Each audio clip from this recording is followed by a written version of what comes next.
Distinguished ladies and gentlemen, let us continue as I make welcome the President of the Senate of the Federal Republic of Nigeria, distinguished Senator Godswill Obot Akpbio, GCON, who is here ably represented by the Deputy Whip of the State, distinguished Senator Onyekachi Nwebonyi, for the true message of the Senate. Distinguished sir.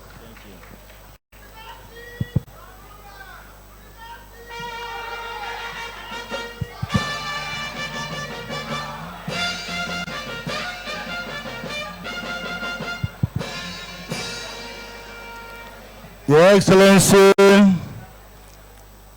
our great and visionary leader, the Speaker of the House of Representatives, Right Honorable Tajuddin Abbas, my dear beloved brother. You're welcome, sir. Your Excellency, the Deputy Speaker of the House of Representatives, who also doubles as the Chairman of the House of Reps Committee on Review of the 1999 Constitution, Right Honorable Barrister Benjamin Carlo, my dear brother. Principal officers of the House of Representatives, for want of time, let me rest on the existing protocol, but I must recognize especially our royal fathers. I refer to you, the Ooni of Ife, the Tortivi, and the rest. On behalf of my boss, the President of the Nigerian Senate, His Excellency Senator Godswill Obot Akpbio, who is unavoidably absent in this program as a result of conflicting official engagements, I bring greetings from the Nigerian Senate. Like we all know, we are here today to discuss a very important topic that has to do with our coexistence as a people of Nigeria, which is the Constitution of the Federal Republic of Nigeria. Many has argued before now that the 1999 Constitution was handed over to us by the military and as such does not reflect nor represent the will and aspirations of the Nigerian people. Hence this incessant clamor for alteration of the Constitution from time to time. As it stands today, the 1999 Constitution had received 5 different versions at different times by different assemblies.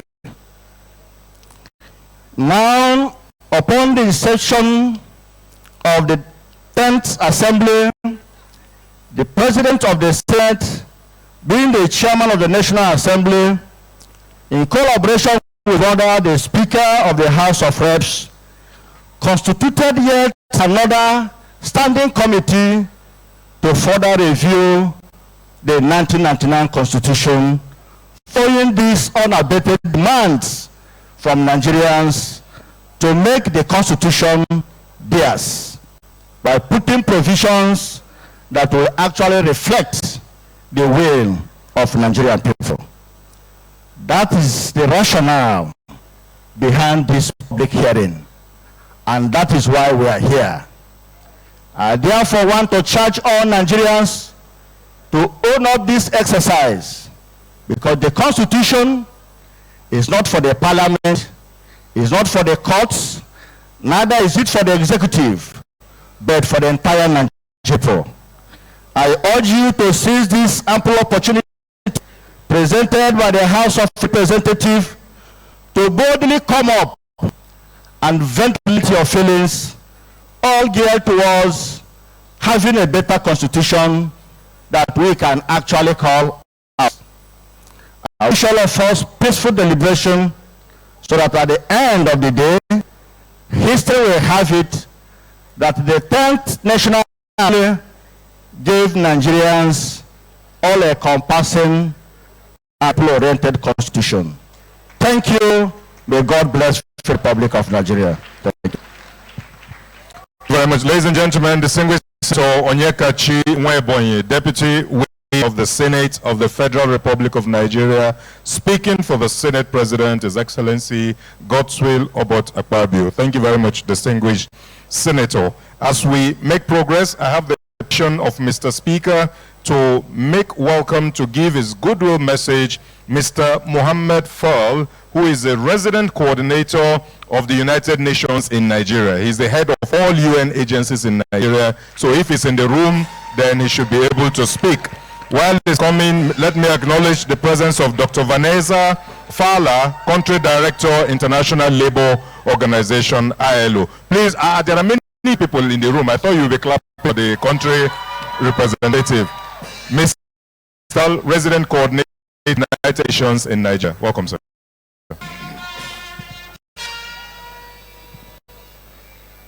Thank you.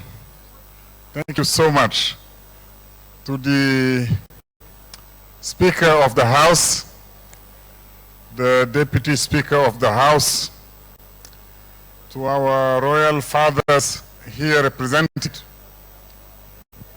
to the member of the civil society, the international community. Allow me to stand on the established protocol. On behalf of the United Nations family in Nigeria, I wanted to express our support to this process for the bill.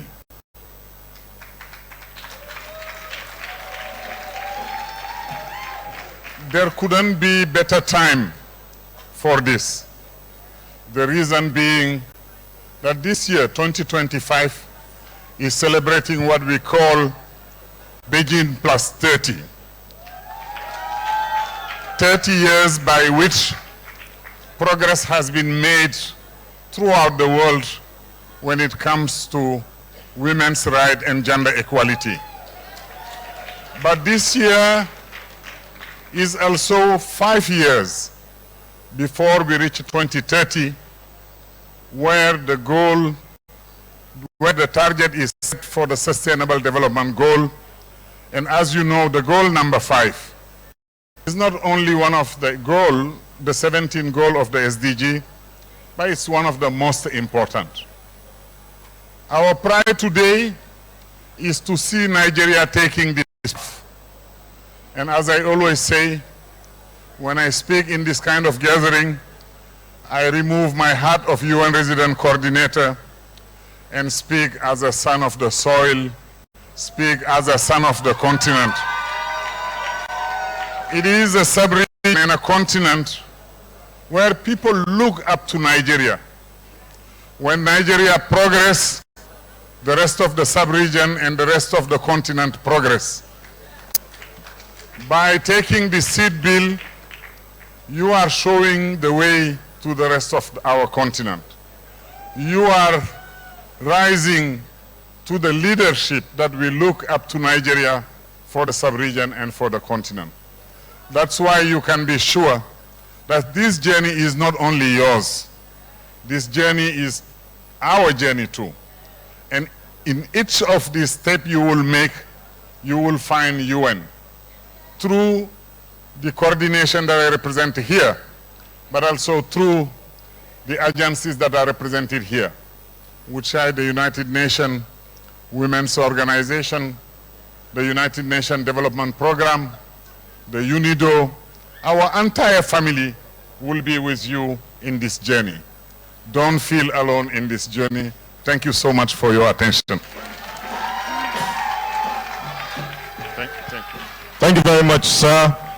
This journey is not only yours, it is ours. And in each step, you will find the United Nations with you. Thank you so very much, Mr. Mohammed Fall, Resident Coordinator of the United Nations, and all the United Nations people who are here. I've seen Elsie Atafua, Resident Coordinator, UNDP. I've seen all of you, UN Women, all UN agencies are here fully represented. Distinguished ladies and gentlemen, as we get ready to welcome the Speaker of the House of Representatives to give a speech, may I recap the thematic areas for this public hearing so that all those who are meant to make presentations will know that they are fully acknowledged and recognized. We're going to be looking into electoral reforms, judicial reforms, the legislature, inclusive governance, security and policing. There are lots of security agencies here represented, both the wives of police officers too. Devolution of power, strengthening of our institutions, our traditional institutions. That's why you have all these traditional rulers who are here with us today. Fiscal reforms, citizenship and indigenship, fundamental human rights, local government reforms, states and local government creations, women representation. All of these are on the plate today, and we assure you that they will all be duly handled. The chairman of the committee, the deputy speaker, has made every arrangement to ensure that every voice is heard. On that note, with his kind permission and resting on all existing protocol, it is my singular honor to make welcome a great man, Ian Zazzau. Distinguished ladies and gentlemen, the Right Honorable Speaker of the 10th, I thought the women would be clapping. This is a he for she speaker. The Right Honorable Speaker of the 10th House of Representatives, Federal Republic of Nigeria, Right Honorable Abbas, PhD, GCON. Thank you very much, Mr. Speaker. Thank you very much. Please, you may sit down, please. Sit down. Thank you.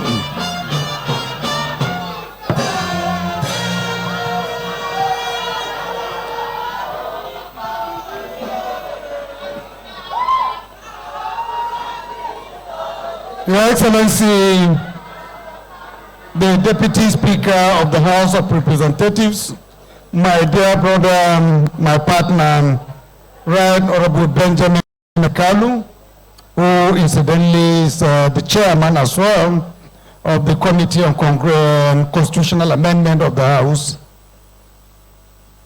the principal officers of the House of Representatives here present, members of the House of Representatives Committee on Constitution Review, members of the National Assembly, both serving and past, the Speaker and members of the State House of Assembly here present, our royal fathers and traditional rulers here present,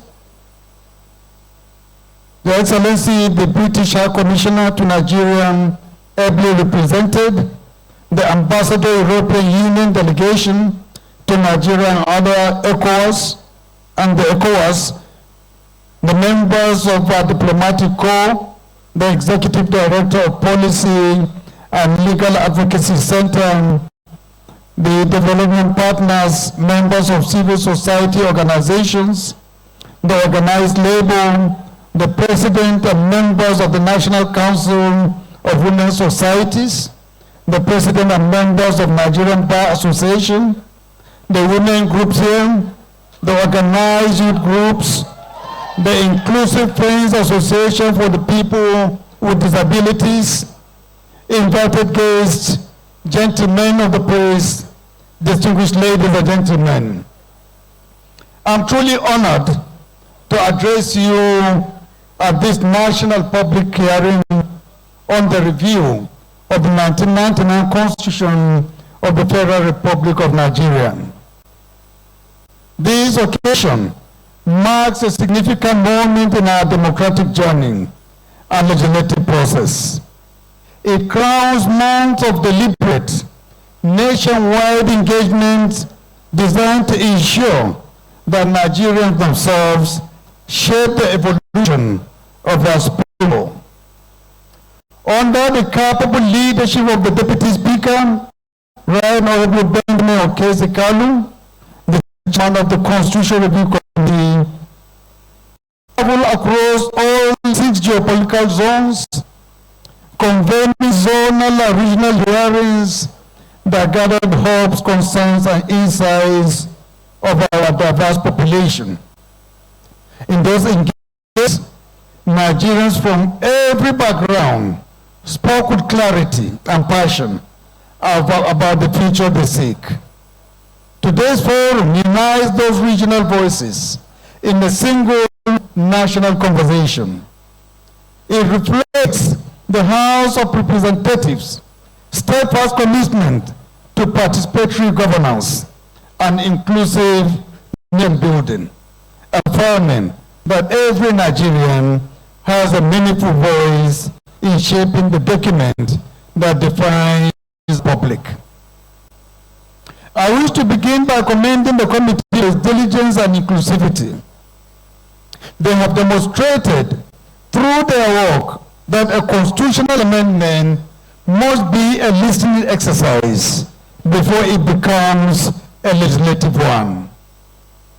The publication of the summarized compendium, bills, the online portal for feedback, the open invitations for memorandum, and the dedication with which members attended donor sessions all demonstrate a people-driven process.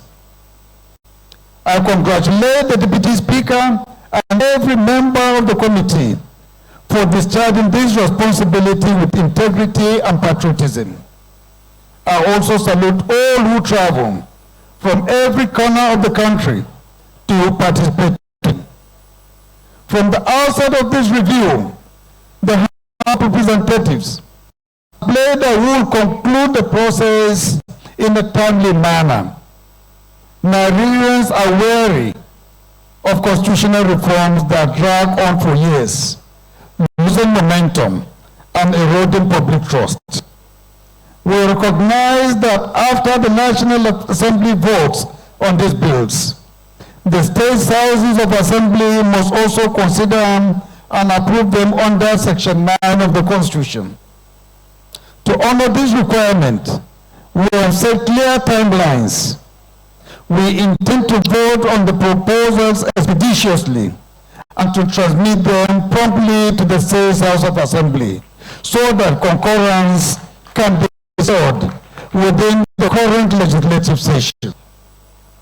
Reform delayed is reform denied, and Nigerians deserve clarity and closure.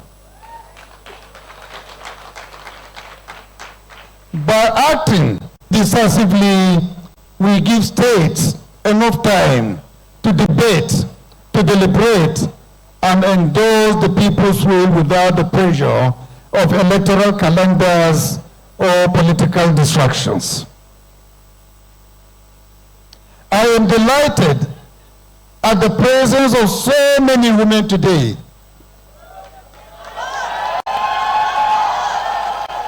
The reserved seats for women proposal will create additional seats in the National Assembly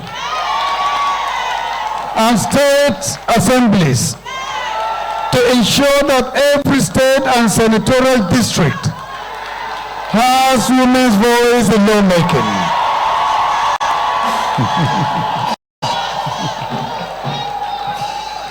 This is not tokenism, but a constitutionalism to accelerate gender inclusion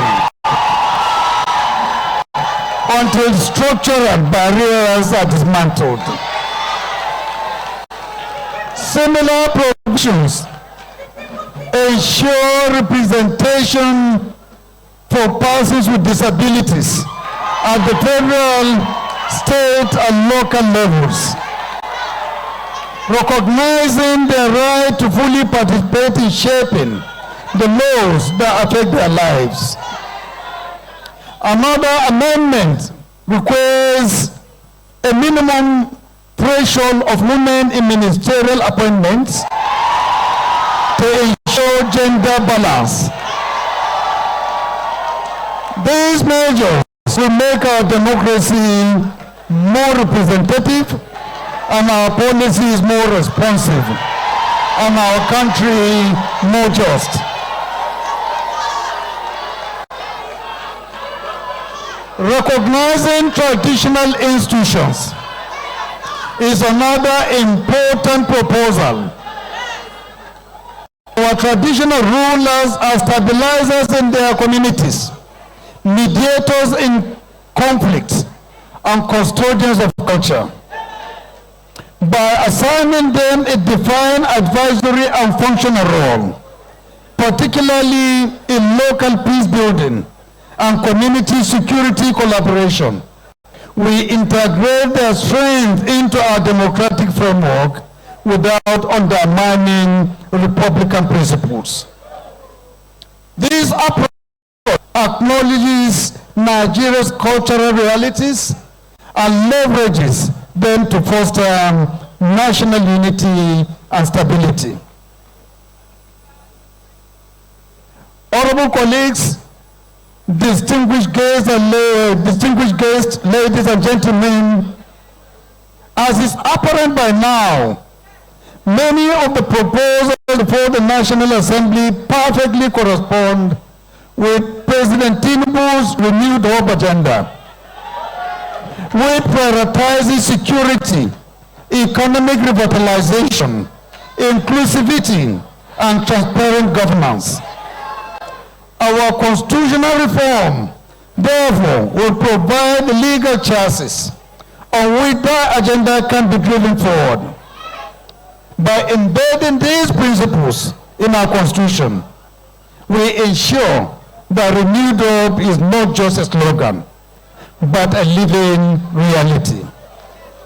The President has called for state policing and inclusive governance. He has championed fiscal discipline and unity in diversity. These amendments give lasting effect to those priorities and demonstrate cooperation between the legislative and executive arms for the good of our country. I call on all stakeholders gathered here, civil society organizations, professional associations, labor unions, traditional rulers, political parties, youth and women group, the media, and every citizen to engage robustly and constructively in this hearing. Present your positions with clarity and patriotism. Offer solutions where you see challenges. Ask questions where you seek clarification. Even after today, continue to educate your communities, brief your state assemblies, and hold those accountable. Constitutional reform is a process that relies on your vigilance and your participation. Furthermore, I urge us all to conduct ourselves as patriots. Changes to the Constitution should transcend party politics, religious groups, and religious loyalties. While we may disagree on some issues, our shared goal is a Nigeria that works better for everyone. As Speaker, I pray that we will take your contribution seriously and consider the bills with diligence, fairness, and urgency. We will engage the state assemblies respectfully and transparently to secure their concurrence. We will continue to work with the executive and with you, the people, to ensure that the amendment process proceeds smoothly. On behalf of the House of Representatives, I would like to thank you for your presence, your ideas, and your commitment to Nigeria's democratic project. I challenge us to move from hearing to history, from proposals to progress, and from hope to renewal. May God bless the Federal Republic of Nigeria. May He guide our deliberation today. May He strengthen our resolve to build a nation where peace also shall truly reign. Thank you very much. Ladies and gentlemen, that was a rousing speech from the Speaker of the House of Representatives, Federal Republic of Nigeria, Right Honorable Abbas Tajuddin, GCON, PhD. Thank you so very much, Mr. Speaker. You are a leader of a truth, you are a leader. Of course, Honorable Zainab Gimba was standing all through the Speaker's speech. Honorable Asabe Vilita was also standing, and they have one message, and their message is heard loud and clear. Let's put our hands together once again for Mr. Speaker for that rousing speech that he just gave. The women seem to like that speech very much. Women, did you like his speech? Hey. Thank you very much. Thank you. Mr. Henry Wanwuba, Executive Secretary, National Assembly Library Trust Fund. Thank you. Please, let's settle down as we continue. Thank you, all women. Thank you. Thank you. He has heard you. He has heard you. He's for you. He's for you. You don't have to campaign to Speaker. Speaker is for you. Deputy Speaker is for you. You don't have to campaign. Thank you very much.